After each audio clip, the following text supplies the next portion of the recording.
अस्सलाम वालेकुम, आदाब, नमस्कार। परभणी न्यूज़ महानगर में आपके साथ शेख इफ्तिखार। तालुका जिल्हा लोकसभा मतदारसंघाच्या स्तरावर प्रतिसाद होता, पण आता हा प्रत्येक विधानसभा मतदारसंघातला प्रतिसाद हा अधिक उत्स्फूर्त दिसतोय आणि कार्यकर्त्यांच्यात लोकसभा निकाल झाल्यानंतर प्रचंड ऊर्जा निर्माण झाली असं मला वाटतं।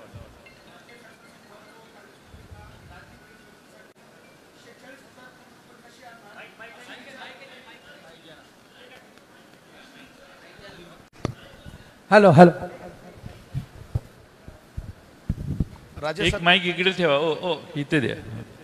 हां, राज्य सरकारची महत्त्वाकांक्षी योजना असलेल्या लाडली बहीण योजनेसंदर्भात 4600 कोटी रुपये कुठून आणणार असं सरकारला प्रश्न वित्त विभागाने विचारला आहे। काय वाटते, सरकार गांभीर्यानं पैशाची तरतूद करू शकते का करणार आहे? माझ्या माहितीप्रमाणे वित्त खात्याने सांगितलेलं होतं की हे शक्य नाही, अशी योजना करू नका, या योजनेत अंमलबजावणी होणं शक्य नाही। बरेचसे त्यांची निरीक्षणं होती, त्यांचा विरोध होता, पण वित्त विभागाचा विरोध डावलून या ठिकाणी काही अर्थसंकल्पात योजना घालण्यात आल्या आणि आता त्याची अंमलबजावणी करत असताना या राज्यातल्या आदिवासी विभागाचे पैसे आणि मागासवर्गीयांच्यासाठी सामाजिक न्याय विभागाचे जे पैसे असतात ते पैसे डायव्हर्ट करण्याचं काम सध्या चालू आहे। ठीक आहे, पण मला असं वाटतं की हे सरकार हे फार मर्यादित दिवसांसाठी आपल्याला हे काम करायचं असं समजून काम करते, त्यामुळं पुढचे 40 दिवस आता त्यांच्या हातात आहेत। आणखीनही अशा मोठ्या मोठ्या घोषणा होण्याची शक्यता आहे।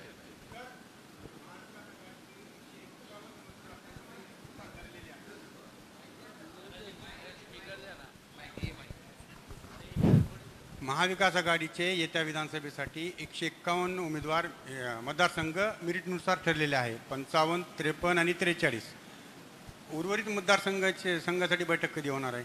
काय चर्चा होणार आहे यावर? आम्ही महाविकास आघाडीचे काँग्रेस पक्ष आणि पवार साहेब यांची दिल्लीत बैठक झाली। त्या ठिकाणी सीट शेअरिंगच्यासाठी शिवसेना, उद्धव बाळासाहेब ठाकरे काँग्रेस पक्ष आणि शरदचंद्र पवार राष्ट्रवादी काँग्रेस पक्ष यांचे प्रतिनिधी नक्की करण्यात आलेले आहेत। त्याप्रमाणे त्यांची लवकर बैठक होईल आणि सीट शेअरिंग लवकर होईल। राज्यामध्ये मराठा आरक्षणाचा विषय जो आहे तो अजूनही प्रलंबित आहे। मनोज जरांगे यांनी काल परवा उपोषण केलं, परत त्यांनी सोडलं ते उपोषण। दुसरीकडे ओबीसी आरक्षणाचा म्हणजे ओबीसी आरक्षणाच्या अनुषंगाने ओबीसी समाज रस्त्यावर उतरतोय। काय वाटतं, हे दोन्ही प्रश्न सुटतील का या येणाऱ्या काळामध्ये? राज्य सरकारने या दोघांशी चर्चा केलेली आहे, या दोघांनाही आश्वासित केलेलं आहे, आश्वासनं दिलेली आहेत, काही कमिटमेंट दिलेले आहेत। त्या कमिटमेंट काय आहेत हे आम्हाला माहीत नाही, त्यामुळं या संदर्भात राज्य सरकारने आता निर्णय घेणं बाकी आहे आणि राज्य सरकार निर्णय घेईल अशी मला अपेक्षा आहे। मंत्री दीपक केसरकर यांनी असं विधान केलं काही वेळापूर्वी की विरोधक जे आहे देवेंद्र फडणवीसांच्या विरोधात मराठा आंदोलनाच्या माध्यमातून षडयंत्र रचतायत। कसं पाहता केसरकरांच्या विधानाकडे? आम्ही काय षडयंत्र करतोय? आमचं काय, आम्ही फक्त पाहायचं काम करतोय की सरकारने या दोन्ही घटकांशी चर्चा केली आणि मराठा आंदोलकांचे नेते जे आहेत ते कुणाच्या हातातलं बाहुलं असतील असं मला वाटत नाही। ते त्यांच्या स्वतःच्या बुद्धीनं काम करत आहेत आणि त्यांच्यावर कुणाचा इन्फ्लुएन्स असेल असं मला वाटत नाही। त्यामुळं त्यांच्या माध्यमातून आणखीन कुणाच्याबद्दल काही करणं हा प्रश्नच उद्भवत नाही। फक्त आम्ही वाट बघतोय की या दोन्ही घटकांना सरकारने ज्या कमिटमेंट दिले त्याचा आता सरकारने निर्णय घेतला पाहिजे, तो लवकर त्यांनी घ्यावा एवढीच आमची अपेक्षा आहे। सर, सर्वोच्च न्यायालयाने सुनील केदार यांची याचिका फेटाळलेली आहे। सुनील केदार यांना मोठा धनका दिलेला आहे। सुनील केदार यांची आमदारकी सुद्धा रद्द झालेली आहे 150 कोटी बँक फ्रॉडमध्ये। ही फार जुनी केस आहे, बरेच वर्ष हे चालू आहे, आता अंतिम स्तरावर ते पोचलेलं आहे। त्यांनी सर्वोच्च न्यायालयाकडे रिलीफ मागितलेला होता, पण तो काही रिलीफ मिळाला नाही असं मीच एके ठिकाणी आत्ता वाचलं. त्यामुळं त्या केसमध्ये मेरिट काय, नॉन मेरिट आहे का नाही याच्यात मला आता सर्वोच्च न्यायालयाने काही निष्कर्ष काढल्यावर मी त्याच्यावर बोलणं हे योग्य नाही. पण मला खात्री आहे की सुनील केदारांच्यासारखा एक उमदा आणि धाडसाने नागपूर जिल्ह्यात काम करणारा नेता हा त्यातनं मार्ग काढेल. योग्य ती कायदेशीर कारवाई होतच राहणार, त्याला काही कोणता उपाय नाही. पण मला तपशील केसचा माहीत नाही आहे. हॅलो, मराठा आरक्षणाच्या संदर्भात आपल्या पक्षाची भूमिका काय? आम्ही आमच्या पक्षाची भूमिका यापूर्वी 2 वेळा राज्य सरकारने ज्यावेळी बैठक बोलवली त्यावेळी सांगितलेली आहे. आता वेगळी काही भूमिका मांडण्यापेक्षा आम्ही सरकारच्या निर्णयाचा वाट बघतोय.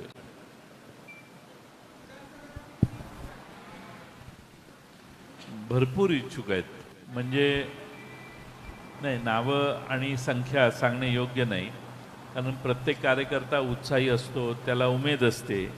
त्यामुळं नावं 2-4 नावं राहिली तर 3 माझ्यावर नाराज होतील. त्यामुळं नावं सांगणं योग्य नाही आणि उत्साह चांगला होता. पण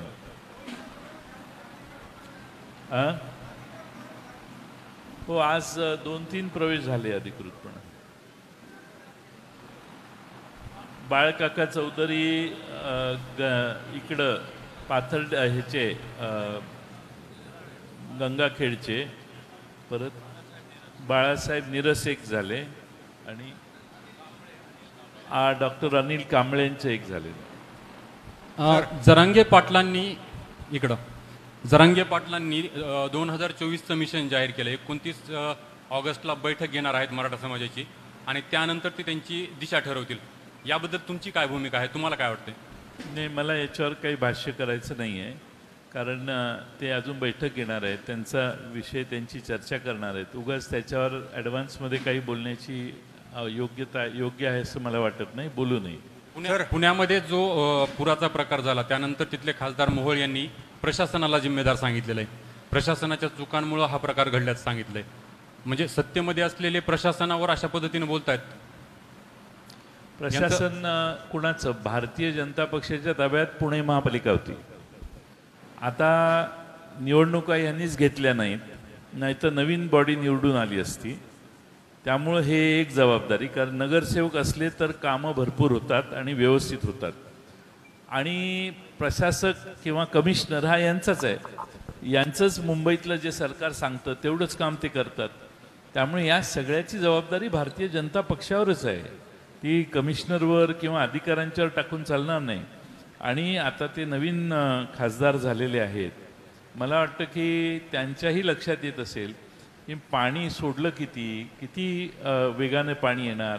हा सगळा एवढा प्रशासकीय गोंधळ आणि इरिगेशन डिपार्टमेंटने सोडलेलं पाणी आणि महापालिकेला कळवलेलं पाणी आलं किती, म्हणजे पुण्यातली ही पुराची परिस्थिती निव्वळ मिसमॅनेजमेंट आहे. आणि त्या डिपार्टमेंटमध्ये 2 डिपार्टमेंटमध्ये समन्वय नाही, याचा परिणाम पुणेकरांना भोगायला लागला आहे. आणि काय म्हणून हा फार मोठा गोंधळ. पुणेकरांचे जे हाल झाले ते राज्यकर्त्यांचं पुराकडे, अतिवृष्टीकडे, नैसर्गिक आपत्तीकडे लक्ष नाही आहे. राज्यकर्त्यांना पडलेली आहे पुन्हा निवडून येण्याची घाई. त्यामुळं या सगळ्या प्रशासकीय गोंधळ जे आहेत त्याची जबाबदारी भारतीय जनता पक्षाला घ्यावी लागेल. पुणे जिल्ह्यात ज्यांच्या हातात पुणे जिल्हा आहे त्यांनाही जबाबदारी घ्यावी लागेल. परंतु त्या ठिकाणी जे नुकसान झालेलं आहे, एकूण जर नुकसान पाहिलं तर मोठं नुकसान आहे. रस्त्यावरच्या गाड्या जवळपास सगळ्या खराब झालेल्या आहेत. घरातलं साहित्य खराब झालंय. घरातलं साहित्य देखील खराब झालेलं आहे लोकांच्या. परंतु प्रशासनाने अद्यापही काही ठिकाणचे पंचनामे सुरू केलेले नाही आहेत. प्रशासनाने तातडीने ते पंचनामे खरं करायला पाहिजेत. पाणी ओसरल्यावर हे लगेच केले तर त्याचा खरे पंचनामे होतात, नाहीतर त्या पंचनाम्यात देखील गोंधळ होतो. सांगलीला आम्ही हे अनुभव घेतलेले आहेत. त्यामुळं प्रशासनाने पूर्ण ताकद लावून वेगळ्या विभागाचे डिपार्टमेंटची लोक सरकारने पूल करून त्यांना दिली पाहिजेत आणि पंचनामे केले पाहिजेत. सर, श्री शरद पवार म्हणालेत की येत्या विधानसभेत 225पेक्षा जास्त मराठा उमेदवार निवडून येतील आणि याला प्रकाश आंबेडकर यांनी सुद्धा दुजोरा दिलेला आहे. तर इतर समाजाचं काय? पवारसाहेब असं म्हटलेत हे मलाच माहीत नाही आहे. त्यामुळं तुमचं म्हणताय हे मला वाटत नाही की हे खरं असेल. त्यामुळं ती खात्री करून झाल्यावर याच्यावर बोलू आपण. श्री प्रकाश आंबेडकर म्हणालेत की येत्या विधानसभेत जर 225पेक्षा जास्त मराठा उमेदवार आले तर ओबीसी आरक्षण धोक्यात येईल. असं आहे की या जर तरच्या गोष्टी आणि ते बोललेले जे आहेत ते मला खात्री करू दे. उगाच कशावरही लगेच उत्तर देणं मला शक्य नाही. आपण ते मला माहिती द्या, मी व्हेरीफाय करतो. ते लोक प्रकाश आंबेडकर साहेब किंवा पवार साहेब काय बोलले ह्याची खात्री करून झाल्यावर पुढच्या वेळी येईन त्यावेळी उत्तर देईन.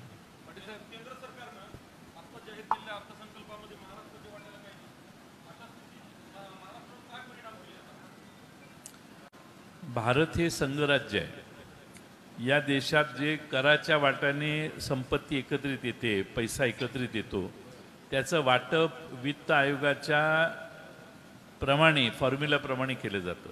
मग काही राज्यांना त्यातला 6% वाटा मिळतो, 7% मिळतो, 7.5% मिळतो, काही 11%.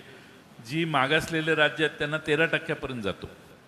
असं जरी त्यामुळं देशातले बजेट मांडताना या पद्धतीनंच पैसे वेगळ्या योजनेच्या मार्फत त्या राज्यांना मिळायचे.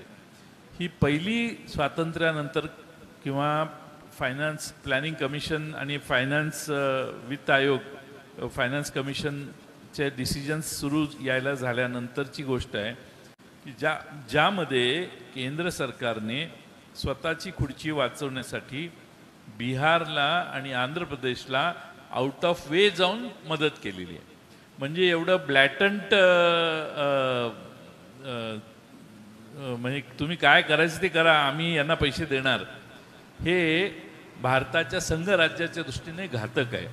काही संकेत देश एकसंघ ठेवण्यासाठी ठेवायचे असतात, सर्वांना समान ट्रीटमेंट द्यायची असते, याचं भान देशाच्या प्रधानमंत्र्यांनी ठेवायचं असतं. ते सगळे भान ठेवून 2 राज्यांना मदत केली. महाराष्ट्राच्या तोंडाला पानं पुसली. महाराष्ट्राच्या तोंडाला पानं पुसली त्यामुळे राज्याचे उपमुख्यमंत्री सांगतात यादी करून की एवढे एवढे पैसे आले.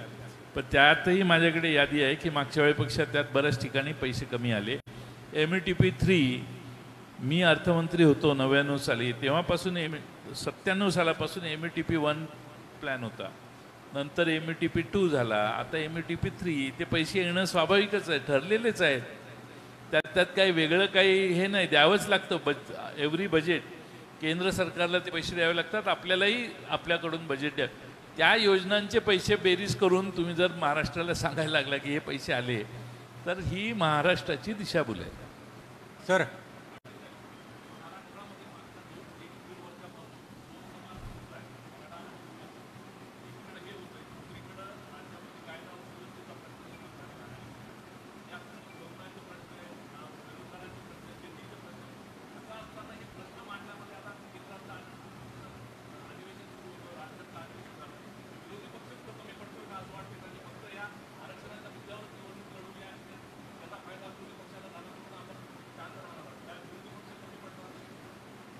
महाराष्ट्राची विधानसभा ज्यावेळी चालू होती त्यावेळी महाराष्ट्राच्या विधानसभेत विरोधी पक्षाच्या वतीने काही स्पेसिफिक आरोप उदाहरणं देऊन करण्यात आली. पण एकाही आरोपाचं उत्तर मंत्री देऊ शकले नाहीत, त्यांनी उत्तर देण्याचं टाळलं. त्यामुळं मग डांबर घोटाळा आहे रत्नागिरी जिल्ह्यात झालेला, कोविडचा घोटाळा तिकडं सातारा जिल्ह्यात झालेला आहे, असे काही आरोप विरोधी पक्षनेत्यांनी, मी असेन, पृथ्वीराज चव्हाणांनी असतील, आम्ही सगळ्या विरोधी पक्षाच्या आमदारांनी केलेले आहेत. आता केंद्र सरकारने बजेट मांडलेलं आहे, त्याच्यावर महाराष्ट्राचे जे खासदार भाषण करत आहेत ते बघा ना. त्या ठिकाणी अतिशय उत्तम मतं मांडण्यात आलेली आहेत आणि ती बघितली तर विरोधी पक्ष कुठेही कमी पडत नाही आहे. आणि महाराष्ट्रात जे वातावरण आहे त्या महाराष्ट्रातल्या वातावरणात पूर्वी आम्ही एक सर्वे केलेला होता, त्यावेळी आमच्या असं लक्षात आलं की केंद्र सरकारबद्दलची नाराजी आहे, ती नाराजी याच्यापेक्षा जास्त राज्य सरकारवर जनतेची नाराजी आहे. त्यामुळं या निवडणुकांमध्ये महाराष्ट्रात फार मोठा फटका महाविकास आघाडीच्या समोर उभे राहणारे जे महायुतीचे आमदार आहेत त्या सर्वांना बसेल. मराठवाड्यात तर मी असं ऐकलं की भारतीय जनता पक्षाच्या वतीनं उभा राहायचं का अपक्ष उभं राहायचं असा विचार मराठवाड्यात आमदारकीचे इच्छुक लोक करायला लागलेत अशी माझी माहिती आहे. सर,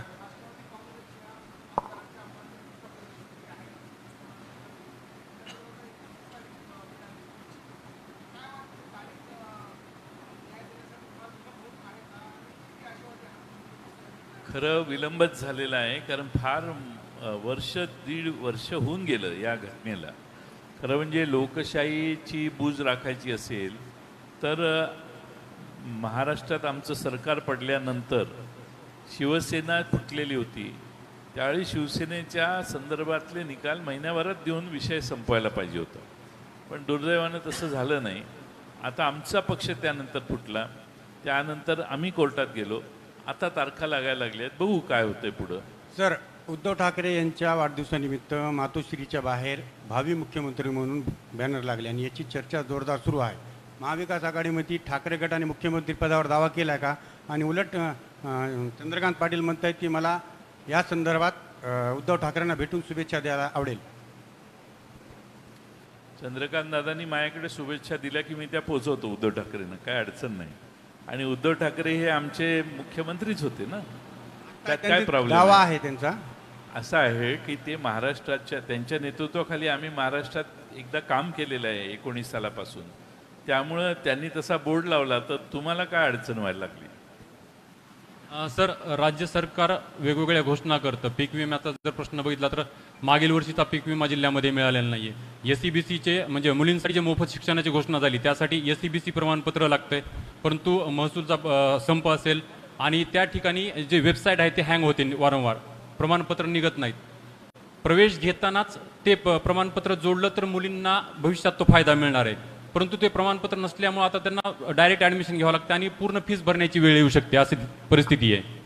येऊ शकते नाही, आलेली आहे बऱ्याच ठिकाणी. आणि महाराष्ट्राचं प्रशासन हे पूर्णपणाने कोणतंही काम म्हणजे जवळपास कामं ठप्प आहेत, कोणी जबाबदारी घेत नाही. भ्रष्टाचार प्रचंड बोकाळलेला आहे आणि महत्त्वाची आणि पैसे मिळवण्याच्या कामाला आता सध्या प्रायोरिटी आहे.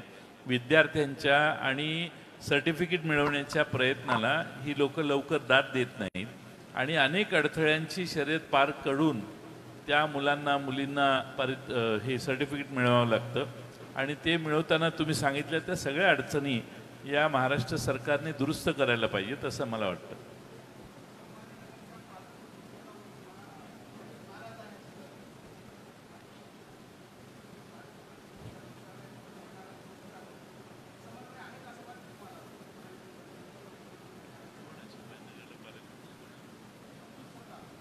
हां, मग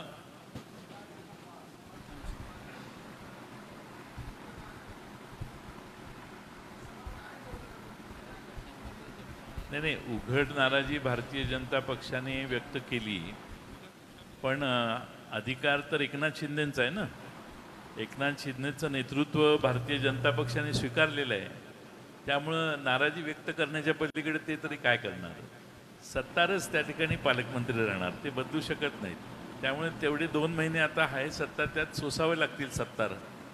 शिवसेनेकडून जसं उद्धव ठाकरे यांचं बॅनर लावण्यात आलं आहे भावी मुख्यमंत्री म्हणून, तुमच्या पक्षाकडून तुमचं नाव पुढे येत आहे. कार्यकर्त्यांच्या त्या भावना आहेत. कार्यकर्त्यांचा उत्साह असतो, पण शेवटी आपण महाविकास आघाडी एकसंघपणाने लढावी या प्रयत्नात आम्ही सगळे आहोत. आमच्यातल्या कुणालाही मुख्यमंत्री होण्याची घाई नाही. आम्हाला घाई आहे ते भारतीय जनता पक्ष प्रणित हे महाराष्ट्रातलं सरकार घालवण्याची आणि महाराष्ट्राला उत्तम सरकार देऊ आम्ही. हा जो गोंधळ मागच्या काही वर्षात या लोकांनी करून ठेवला आहे, प्रचंड भ्रष्टाचार सर्व ठिकाणी फोफावला आहे, या सगळ्याला बाजूला करून एक पारदर्शी आणि जनतेच्या विश्वासार्थ ठरवणारं सरकार आम्हाला द्यायचं आहे. आम्ही एकत्रित बसून योग्य ते निर्णय या संदर्भातले घेऊ. बैठकीत तसा काही फॉर्म्युला ठरला असेल ना मुख्यमंत्री पदासंदर्भात? अजून बैठक झालेली नाही आणि तुम्हाला मी आभार कसे तुमचे मानावेत हेच मला कळत नाही की सारखे तुम्ही मुख्यमंत्री पदाचे उमेदवाराबद्दल प्रश्न विचारताय. म्हणजे आमचा मुख्यमंत्री होणार याची खात्री तुम्ही वारंवार देताय, याबद्दल तुमचे आभार.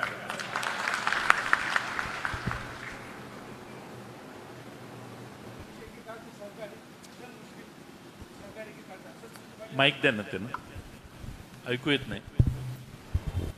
तुमचे एकेकाळचे सहकारी मित्र हसन मुश्रीफ यांनी आता काही वेळापूर्वी विधान केलंय की महायुती राज्यामध्ये 165 जागा जिंकेल. तुम्हाला काय वाटतं, महाविकास आघाडीचा परफॉर्मन्स कसा असेल आणि किती जागांचा टोटल तुम्हाला अपेक्षित आहे निवडणुकीत? कसं आहे, तुम्हाला 400 पारची स्टोरी माहिती आहे ना, तसं हे आहे. हे 165 म्हटल्यावर ते भारतीय जनता पक्ष चिडेल हसन मुश्रीफांच्यावर. 200 पारचा नारा द्यायचा होता, पण हे 165 वरच थांबले आहेत, म्हणजे काठावर आहेत. याबद्दल मी त्यांचे आभार मानतो की जरा तरी काठावरची भूमिका त्यांनी घेतली. आमच्या महाविकास आघाडीचं संख्या 175 पेक्षा पुढं जाईल, यात मला काही शंका नाही. मी लोकसभेच्या वेळी पण राईट फ्रॉम द बिगिनिंग सांगत होतो की आमच्या 30-32 जागा निवडून येणार. पहिल्यापासून मी बऱ्याच ठिकाणी मुलाखती अशाच दिल्या. त्यावेळी सगळे म्हणायचे कशावरून म्हणता, तर एकदा साधारण महाराष्ट्राची नाडी कळायला लागली तर निर्णय काय ते कळतो. त्यामुळं आम्हाला 30-32 जागा निवडून येतील हे सुरुवातीपासून वाटायचं. महायुतीचं 165 जागांचं आहे. काल राज ठाकरेंनी मेळावा घेतला, त्यांनी सांगितले 225 जागा ते लढवणार आणि महाराष्ट्रामध्ये सत्ता मिळवणार म्हणून. कोण? राज ठाकरे. राज ठाकरे 225 जागा लढवणार. ठीक आहे, काय लोकशाही आहे, प्रत्येकाला हा अधिकार आहे. पण आता आपल्या स्वतःच्या पक्षासाठी लढायचं का दुसऱ्यांसाठी पक्ष मतं फोडण्यासाठी लढायचं, हा ज्याचा त्याचा चॉईस आहे. दुसऱ्याची सेवा करायला रणांगणात जर कोणी उतरणार असतील तर त्यावर आपण काय बोलणार?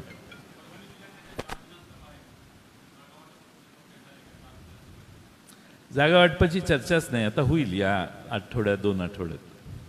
सर, आपल्याला सोडून गेलेले जे तुमचे आमदार आहेत, आता महाविकास आघाडीचं वातावरण पाहून त्यांनी नमती भूमिका घेतली आणि आता ते म्हणतात की आम्ही दोन्ही आमचे राष्ट्रवादी एकच आहे. मूळचा उद्देश काय आहे त्यांचा सांगण्याचा, म्हणजे तुम्ही त्यांना परत घेणार आहात का? कोण म्हटलं काय? कालच पाथरीचे आमदार बाबाजांनी म्हणाले की आमचे आणि शरद पवार साहेबांचे संबंध घनिष्ठ आहेत, दोन्ही राष्ट्रवादी एकच आहे, मी कुठेही राहिलो तरी आमचे संबंध घनिष्ठच आहे. नाही, बाबाजानींची केसच वेगळी आहे. बाबाजानी हे मनाने कायम आमच्याकडेच होते, ते कधीच तिकडे गेले नाही. पण मी काल त्यांच्याकडे जेवायलाही गेलेलो आणि तिथले त्यांच्याबरोबरचे सगळे कार्यकर्ते वगैरे आम्ही सगळे पूर्वीपासून आमच्या ओळखी आहेत, म्हणून मी त्यांच्याकडे जेवणही करून आलो. आणि ते मनाने नेहमी शरद पवार साहेबांच्या बरोबरच राहिलेले आहेत. आणि मधल्या काळातही पक्ष बाजूला जरी झालेला असला तरी भेटीगाठी सतत होतच होत्या. काही दिवसात त्यांचा प्रवेश होणार अशी सुद्धा चर्चा आहे. तुम्हाला कोणी सांगितलं? चर्चा आहे सर. हा, मला माहीत नाही. मी विचारते तुम्हाला. पण आता कसं झालंय की 1, 2, 3 तिघच प्रश्न विचारताय तुम्ही. 1 मुख्यमंत्री आहेत आणि 2 उपमुख्यमंत्री आहेत. बाकीच्यांना संधी द्या. बाकीच्या माईक घ्या. केला की पाथरी विधानसभेची जागा किंवा आमदारकीचं तिकीट बाबाजी दुराणी यांना द्या, आज शिष्टमंडळ आपल्याला जे भेटलं होतं त्यांचं आलं होतं. तर त्याविषयी काय आपली भूमिका काय? आमची त्यांनी मागणी केलेली आहे, त्यांची भूमिका सांगितलेली आहे. आणि या ठिकाणी माझ्या शेजारी सुरेश वरपुडकर साहेब बसलेले आहेत. काँग्रेस पक्ष आणि आम्ही एकत्रित बसून यावर योग्य तो निर्णय करू. पाथरीची जागा नाही दिली तर आम्ही अपक्ष निवडणूक लढू असे त्यांचे पुत्र जुनेद दुरानी यांनी स्पष्ट केलेलं आहे. कुणी केले? जुनेद दुरानी, मुलांनी त्यांच्या. असं ते आता असं आहे की प्रत्येक जण त्यांच्या आणखीन कोणी काय बोललं त्याला उत्तर मी देणं मला माहीत नाही. आणि तुम्ही म्हणताय त्याच्यावर मी कसा लगेच विश्वास ठेवायचा? तुम्ही जसं बाबाजानींबद्दल बोलले आता की ते मनानं आमच्याकडेच होते, शरीरानं तिकडे गेलते. राज्यातले अशी काही नेते असतील ना आणखी पण जे शरीरानं तिकडे गेलते, मनानं तुमच्याकडे असतील आणि ते संपर्कात असतील काही पुढच्या काही दिवसात? मी काही बोलून त्यांच्यावर त्यांना अडचणीत आणू इच्छित नाही. तसे काय असतील नावं काही, म्हणजे असतील ना, नंबर ऑफ फिगर काही बरेच आहेत तसे, पण उगाच त्यांना अडचण होते, त्यांना परत फोन नाही, जातात, नावं नाही, त्यांना पण लगेच साधारण मुंबईला बोलवलं जातं. विनाकारण कोणाला त्रास देणं हा माझा हेतू नाहीये. त्यामुळं मी आपलं काल गेलो. परतीच्या वाटेवर काही आमदार आहेत का? तसं सांगणं परतल्याशिवाय उगाच हवेत बोलणं बरोबर नाही ना. असं उगाच बोलणंही योग्य नाही.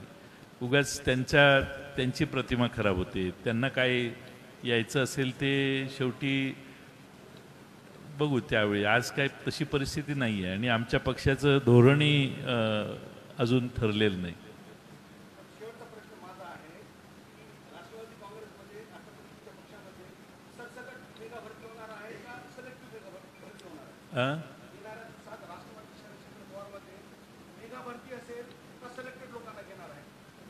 नाही, सिलेक्टेड ज्या ज्या ठिकाणी जी आवश्यकता आहे आणि महत्त्व आहे त्या ठिकाणी आम्ही आवश्यकतेनुसार तिथल्या स्थानिक कार्यकर्त्यांना विश्वासात घेतल्याशिवाय काही निर्णय करणार नाही.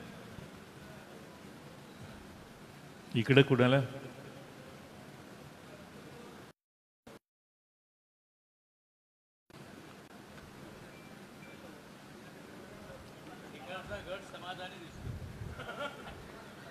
नाही, अजून काय नाही ना. आता एक मुद्दा सांगतो मी मगाशी भाषणात सांगितलं की लोकसभेच्या आधी महाराष्ट्र सरकारने काही टेंडर्स घोषित केले. MSRDCने 6 एक्सप्रेस कॉरिडॉर जाहीर केले. त्यामध्ये 90,000 कोटीचे रस्ते बांधायचा निर्णय घोषित केला. टेंडर काढले. तुमचं मराठवाड्यातलं एक उदाहरण आहे, जालना नांदेड एक्सप्रेसवे 184 किलोमीटर लांबीचा रस्ता आहे. याचं टेंडर 11,441 कोटीला काढलेलं होतं. आता या दरम्यानच प्राईस गेली असती तर समजू शकतो, पण त्याऐवजी 4,000 कोटी वाढवून 15,464 कोटींना हे टेंडर देण्यात आलं. यामध्ये 6 टप्पे केलेत आणि कॉन्ट्रॅक्ट कुणाला दिलं तर रोडवे नावाची कंपनी आहे जी ब्लॅकलिस्ट झालेली आहे अशी कंपनी. आता 1 किलोमीटर रस्ता बांधायला किती खर्च यावा? 1 कोटी, 2 कोटी, 3 कोटी, 4 कोटी. या प्रकल्पामध्ये 1 किलोमीटरसाठी 83 कोटी रुपये राज्य सरकार खर्च करणार आहे. आता हे तुमच्या सत्सद बुद्धीला, महाराष्ट्राच्या सत्सद बुद्धीला पटतं का? म्हणजे याचा असा आहे की 6 एक्सप्रेसवेमध्ये अजून एक उदाहरण सांगतो. Virar Alibag multi model corridor त्याचं टेंडर 20,000 कोटी रुपयाचं होतं, पण दिलं कितीला? 26,000 कोटीला. मग आता 1 किलोमीटरचा खर्च किती? तर 273 कोटी रुपये 1 किलोमीटर. 96 किलोमीटरचा हा रस्ता आहे आणि 273 कोटीचा खर्च करून हे 96 किलोमीटर गुणिले 273 हे 26,000 कोटी रुपये होतात. आता तुम्हाला माहितीसाठी सांगतो, मध्ये चांद्रयान 3 मोहीम आपली झाली. त्यामध्ये 3,84,000 किलोमीटरचा प्रवास चांद्रयानने केला.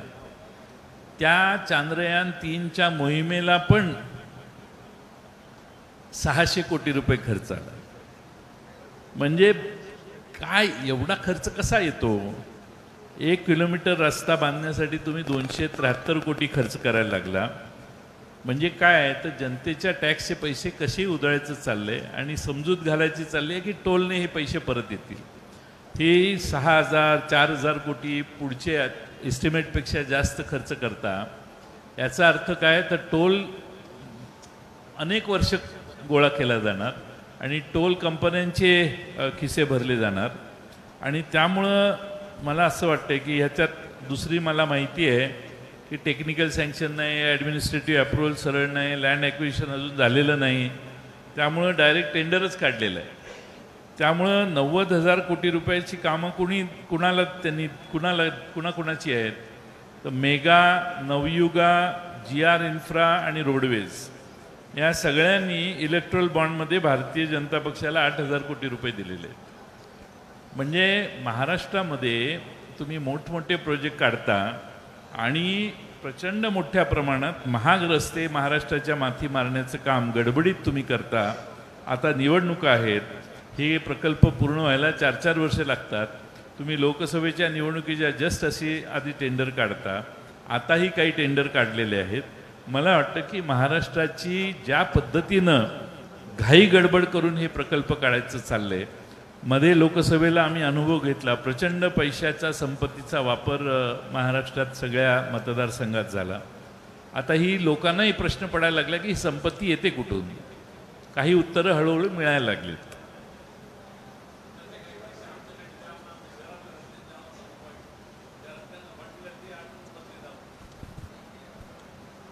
परभणीचे रस्ते तर एवढे मी कालपासून बघतोय, वाईट अवस्था आहे परभणीच्या रस्त्यांची. त्यामुळे एवढा तिकडे खर्च करण्यापेक्षा परभणीला जर 100 कोटी रुपये जरी दिले तरी परभणीचे रस्ते सिमेंट कॉन्क्रीटचे होतील.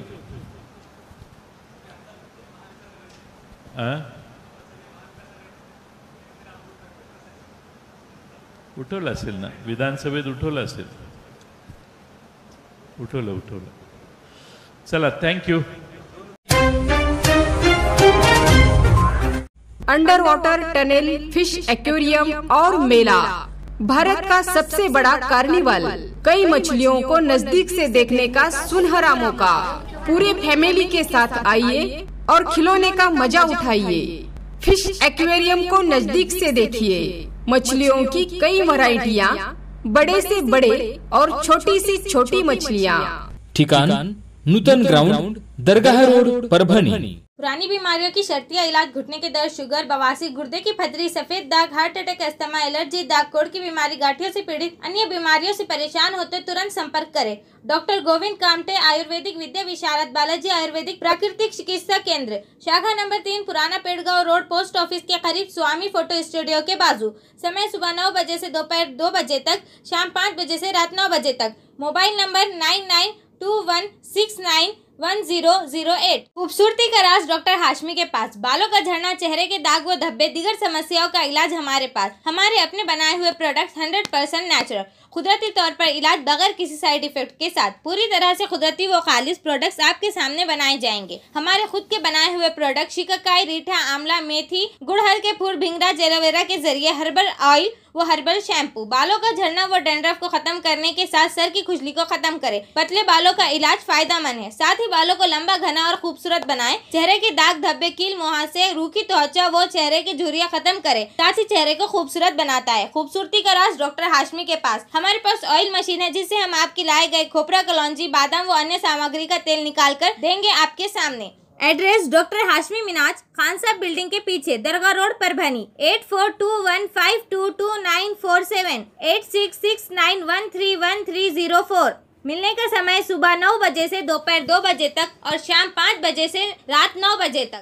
देसी जड़ी बूटियों से इलाज का एकमात्र केंद्र हकीम मौलाना उबैदुर रहमानी मिसबाही, इनका नूरी शिफा खाना. हर स्टेज का कैंसर, किडनी की खराबी, लीवर की खराबी, हर तरह का शुगर, बालों की हर तरह की समस्या, पीठ व किडनी की पथरी, बवासीर, हर्निया, अपेंडिक्स, बीपी की कमी व ज्यादती, पीलिया, हर तरह का चर्म रोग, हर तरह का पेट रोग, सफेद दाग, साटिका, uric acid, heart, depression, ulcer, नाक, कान, गले की बीमारी, आँख की हर तरह की समस्या, टॉन्सिल, हर तरह का न्यूरो रोग, मिर्गी खून की कमी, हर तरह का ट्यूमर आदि का इलाज सफलतापूर्वक किया जाता है. पता बलरामपुर चौराहा से चौक रोड, बैरागी कॉलोनी, तुलसीपुर, जनपद बलरामपुर, यूपी. तुलसीपुर में मिलने का समय सुबह 11 बजे से 6 बजे तक हर माह की 1 तारीख से 20 तारीख तक रहेगा. परभणी में मिलने का समय सुबह 10 बजे से रात 10 बजे तक हर महीने के आखिरी हफ्ता 23 तारीख से 30 तारीख तक रहेगा. परभणी का पता दरगाह रोड, आजम चौक से आगे, तवक्कल मेडिकल के करीब, परभणी, महाराष्ट्र. अधिक जानकारी के लिए मोबाइल पर संपर्क करें. Mobile number 9793041936, 9175546259. हमारी न्यूज़ आपको किस तरह पसंद आ रही है इसके बारे में लाइक करें, शेयर करें, कमेंट्स करें. सब्सक्राइब करना ना भूलें और बेल आइकन का बटन जरूर दबाएं ताकि हमारी ली हुई न्यूज़ सबसे पहले आप तक पहुंच सके. और साथ ही साथ फेसबुक पे हमें फॉलो करें. Subscribe now and press the bell icon. Never miss an update.